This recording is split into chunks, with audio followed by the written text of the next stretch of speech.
Hello दोस्तों, आप लोगों को मेरा सादर प्रणाम। कैसे हैं आप लोग? आज की हमारी कहानी है भगवान की सच्ची भक्ति। अगर आपको हमारी कहानी पसंद आए तो प्लीज़ आप हमारे चैनल को सब्सक्राइब जरूर करना। एक छोटा सा गांव था जो बहुत ही शांत और साधारण सा था। उसी गांव में एक ब्राह्मण राम स्वरूप अपनी पत्नी के साथ रहते थे। राम स्वरूप जी भगवान श्री राम के परम भक्त थे। दिन भर उनके मुंह से सिया राम ही निकलता था। राम स्वरूप बहुत ही सरल और सीधे स्वभाव के व्यक्ति थे, पर उनके घर की माली हालत ठीक नहीं थी। घर का गुजारा किसी तरह से चल रहा था, परंतु राम स्वरूप जी के चेहरे पर जरा भी सिकन नहीं थी। उनकी भगवान के प्रति आस्था में कभी कोई कमी नहीं आती थी, इसलिए सब लोग उनको पंडित राम भक्त कहकर ही पुकारते थे। गांव में एक बहुत ही पुराना खंडहर सा और बहुत ही छोटा सा राम मंदिर था। पंडित राम स्वरूप उसी मंदिर के पुजारी थे। मंदिर के बगल में ही एक छोटा सा ईंटों का बना कमरा था, वहीं वो रहते थे। दूसरी ओर उनकी पत्नी उनके बिल्कुल उलट बहुत ही गुस्से वाली थी। नाम था लीलावती। बात बात पर गुस्सा करना उनका स्वभाव था। भगवान की पूजा पाठ से लीलावती का दूर दूर तक कोई रिश्ता नहीं था। यहाँ तक कि वो कभी मंदिर में झांकती तक नहीं थी। पंडित राम स्वरूप रोज सुबह सुबह सूर्योदय से पहले ही उठ जाते और स्नान करके घंटों पूरी भक्ति भाव और श्रद्धा से भगवान की पूजा करते और फिर पत्नी से भगवान के भोग की थाली लगाने को कहते। यह उनकी रोज की दिनचर्या थी। लीलावती रोज केवल भगवान के लिए भोग बना कर दे देती थी। इसके अलावा वो कभी मंदिर में कदम भी नहीं रखती। उसे ये भी नहीं पता था कि पंडित राम स्वरूप रोज किस प्रकार भगवान की पूजा करते हैं। उसे इन सब बातों में कोई दिलचस्पी नहीं थी। वो तो दिन भर घर के कामों में ही व्यस्त रहती थी। आज भी रोज की तरह राम स्वरूप ने घंटों तक पूजा की और फिर अपनी पत्नी को आवाज लगाई, लीलावती, ओ लीलावती, अरे भगवान के भोग की थाली तो लगा दो। कितनी देर हो रही है, भगवान कब से भूखे बैठे। आई तभी लीलावती की आवाज आई। थोड़ी देर बाद ही लीलावती ने एक थाली मंदिर के बाहर से ही सरका दी और बोली, लो खिला दो अपने भगवान को खाना। इतना कहकर बड़बड़ाते हुए चली गई। तभी राम स्वरूप की नजर थाली पर पड़ी। थाली में सिर्फ गुड़ और रोटी ही रखी थी। यह देख उन्हें समझते देर न लगी कि आज खाने के लिए कुछ नहीं बचा है। पंडित जी ने भगवान से हाथ जोड़कर माफी मांगी और जो रूखा सूखा भोजन था उसी का भोग लगा दिया। राम स्वरूप पूजा करने के बाद जब बाहर आए तो लीलावती आंगन का झाड़ू लगा रही थी, साथ ही कुछ बड़बड़ा रही थी। अरे लीलावती, सुबह सुबह क्यों बड़बड़ा रही हो? कभी कभी भगवान का भी नाम ले लिया करो, थोड़ा पुण्य मिलेगा। राम स्वरूप पंडित ने हंसते हुए लीलावती से कहा। लीलावती लगभग चिल्लाते हुए बोली, तुम ही ले लो पुण्य, हमें नहीं चाहिए। रोज घंटों पूजा पाठ करते हो तो कौन सा भगवान ने तुम्हें तार दिया? घर में खाने को दाना नहीं है, जो था वो भी तुम्हारे भगवान को खिला दिया। अब खाली हवा खाकर अपना पेट भर लो। इतना सुनते ही राम स्वरूप बोले, लीलावती, तुम चिंता मत करो, भगवान पर भरोसा रखो, तुम देखना वो हमें भूखा नहीं रहने देंगे। पंडित जी और उनकी पत्नी के बीच इस तरह की नोकझोंक रोज होती। इसी तरह उनके दिन कट रहे थे। एक दिन पंडित राम स्वरूप को किसी जरूरी काम से 3-4 दिन के लिए दूसरे गांव जाना था। पंडित जी बहुत ही परेशान और चिंतित थे कि आखिर उनकी अनुपस्थिति में उनके भगवान का ख्याल कौन रखेगा, परंतु जाना भी जरूरी था। दूसरे दिन पंडित राम स्वरूप ने पत्नी से कहा, देखो लीलावती, मुझे जरूरी काम से दूसरे गांव 3-4 दिन के लिए जाना पड़ रहा है। इस बीच तुम्हें ही मेरे भगवान का ख्याल रखना होगा।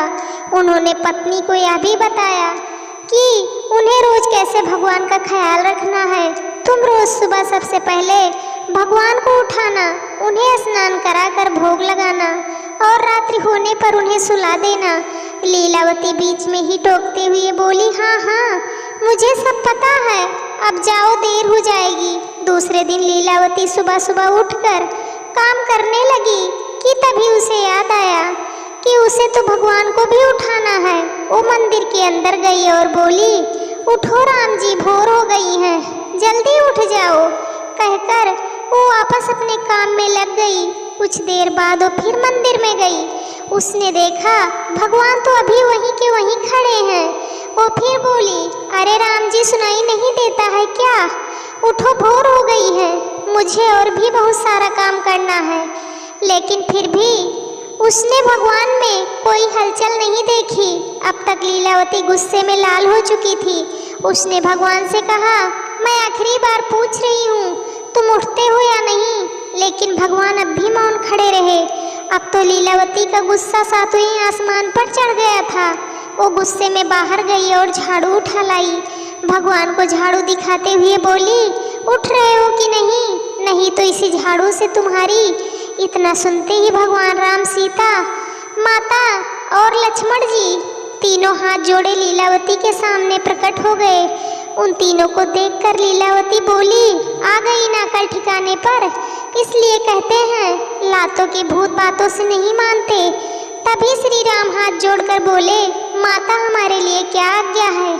जाओ कुएं पे जाओ और स्नान कर लो, तब तक मैं भोजन तैयार कर लेती हूँ। और सुनो, अपने वस्त्र भी धो लेना, मेरे पास बहुत काम है। जो आज्ञा माता। कहते हुए श्री राम, माता सीता और लक्ष्मण जी तीनों कुएं की ओर चल दिए। कुछ समय बाद वह वापस आए। तब तक लीलावती खाना बना चुकी थी और उन तीनों का इंतजार कर रही थी। भगवान के आते ही लीलावती ने उन तीनों को भोजन करा दिया और बोली, जाओ अब मंदिर में बैठ जाओ। इसके बाद वो अपना बाकी का काम निपटाने लगी। रात हुई तो मंदिर में फिर गई और बोली, अरे रात्रि हो गई है, सो जाओ, कब तक खड़े रहोगे? दूसरे दिन भी वह सुबह जब उठाने गई और भगवान एक दो बार उठाने से नहीं उठे तो फिर झाड़ू लेकर आ गई। झाड़ू देखते ही तीनों भगवान प्रकट हो गए और लीलावती के सामने हाथ जोड़कर खड़े हो गए। लीलावती ने फिर उन्हें स्नान के लिए कुएं पर भेजा और भोजन कराकर अपने बाकी के काम निपटाने में लग गई। पंडित राम स्वरूप के आने तक वो रोज इसी तरह भगवान की देखभाल करती रही। पंडित राम स्वरूप जी जब घर आए तो आते ही उन्होंने पत्नी से पूछा, लीलावती, तुमने मेरे भगवान का ख्याल ठीक तरह से रखा कि नहीं? लीलावती बोली, हाँ हाँ, ठीक से रखा, चाहो तो अपने भगवान से ही पूछ लेना। अच्छा तो बताओ कैसे रखा ख्याल? पंडित राम स्वरूप बोले। लीलावती ने उन्हें बताया, रोज सुबह तुम्हारे राम जी को उठाती थी। पहले दिन उठा उठा के थक गई, पर वो तीनों उठने का नाम ही नहीं ले रहे थे। फिर मैं झाड़ू लेकर गई, जब मैंने झाड़ू दिखाकर डराया तब कहीं जाकर उठे। इतना सुनते ही राम स्वरूप चिल्ला पड़े, लीलावती, ये तुम क्या कह रही हो? तुमने भगवान को झाड़ू से डराया तो क्या करती? वो मेरी बात ही नहीं मान रहे थे। यह सुनते ही पंडित राम स्वरूप सिर पकड़कर बैठ गए। लीलावती ने आगे बताया, उठाने के बाद उन्हें स्नान करने के लिए कुएं पर भेजती थी। उसके बाद भोजन करा देती थी और रात्रि होने पर सुला देती थी। इतना काम ही तो बोला था ना? पंडित राम स्वरूप लीलावती की बातें सुनकर अवाक रह गए। वह सोच रहे थे, लीलावती ये क्या बोले जा रही है? ये पागल तो नहीं हो गई है? उन्होंने लीलावती से पूछा, लीलावती, तुम्हारी तबीयत तो ठीक है ना? ये तुम क्या बोले जा रही हो? मेरी तबीयत को क्या होना है? मैं बिल्कुल ठीक ठाक हूँ। लीलावती गुस्से से बड़बड़ाई। पंडित जी को अपनी पत्नी की बातों पर जरा भी विश्वास नहीं हो रहा था। वो तुरंत उस जगह गए जहाँ भगवान विराजे थे। पंडित ने देखा कि भगवान की मूर्तियाँ तो वैसी की वैसी ही रखी हुई थी।